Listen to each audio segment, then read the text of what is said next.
9 years old. In the year, it's 1961. It was summer, and it was time to start the journey from Los Angeles to Louisiana. My grandmother was 106 and died from cancer. And my Los Angeles family wanted to see her one more time. And it was also time to introduce us youngsters, me and my 3 cousins, to our family back home. Now, though we were born in Los Angeles, Louisiana was the birthplace of our parents. My mother, she had taken a train already, and we were supposed to meet her in Colfax. Now, my Uncle Gus bought a brand new Chrysler just for this trip. Now, back in those days, we didn't have interstate highways, only Route 66. We were packed in his new car like sardines. I mean, I could not wait to get out of that car to go to sleep at a Holiday Inn. Uncle Gus, I said, after driving for about most of the day and most of the night. Yes, Joe, he answered, looking through his rearview mirror. When are we going to stop at a Holiday Inn? He laughed. But then I guess remembering that I wasn't born and raised in the South, he replied with a serious tone, Negroes cannot stay at a Holiday Inn. Then let's go to another hotel. We can't stay there either. Why? White hotels do not rent to Negroes. Look, Joe, that's just the way that it is. This is the South. This is not Los Angeles. And that's just the way that things are in the South. I mean, I don't like it much, but there's nothing we can do about it. Nothing. So we drove on without stopping. Even when we finally did stop to get gas, my Uncle Gus kept the engine running because he was afraid that the white gasoline station owners wouldn't sell us any gas. I remember several gas stations wouldn't sell us any gas because they didn't sell gas to niggas. I remember we stopped in Central Texas at a Texaco gas station that also sold food and other items. Now, for some reason that I don't recall, we went into the station's diner and took a seat to eat. The manager came over immediately. Sir, excuse me. Yes, sir, my uncle said. We don't serve your kind. You mean you don't want our business? No.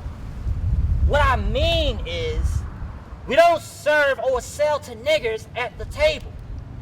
You all gonna have to go around to the side entrance. That's where we serve niggers.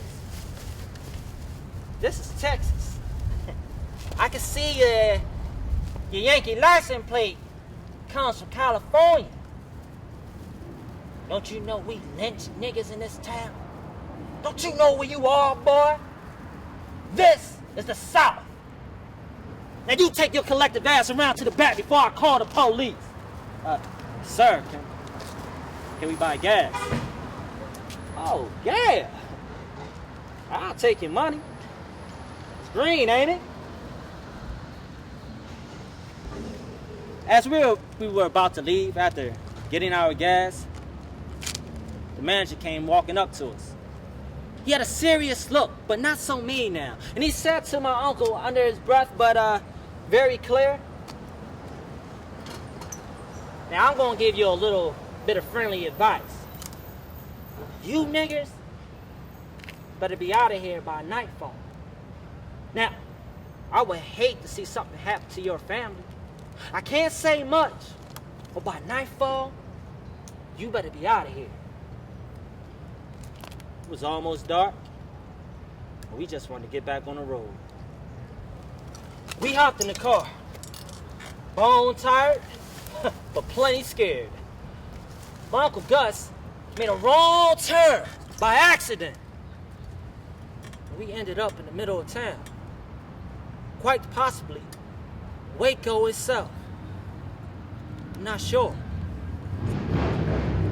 Up ahead, there was a group of white people. We didn't really know what was going on, maybe a circus or something. There's about 500 people, men, women, and children. We slowed the car down, and it was then that we heard the people shouting, "Kill the nigger!" We could see a person on fire, but still alive, screaming in the middle of the street, tied to a wheel.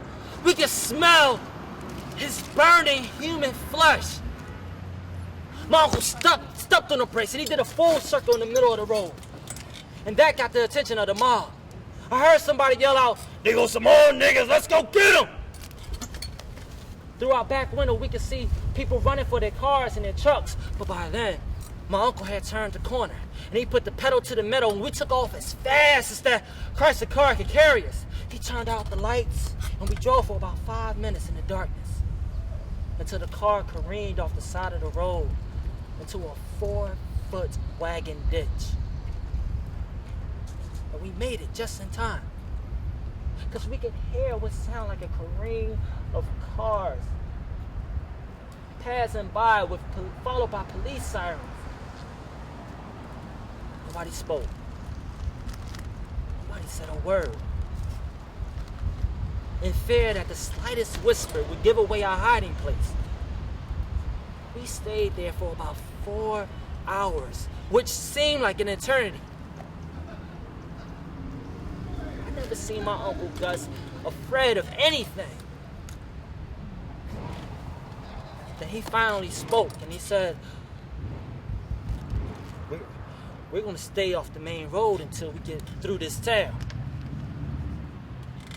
We drove slowly through the night with the lights off. And when we made it to the other side of town, we drove off fast.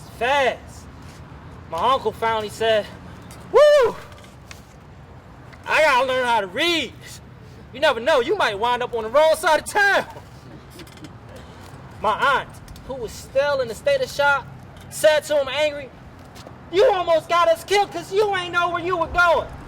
My uncle responded and said, "You ain't know either. If you knew how to read, you could have told me that we were going down the wrong road." Enough. We were saved by the grace of God, and now we're back on the road again. As soon as we got back to Los Angeles, my aunt went to night school. She learned how to read and write. And I never saw Waco, Texas again, except for in my nightmares. Power to the people.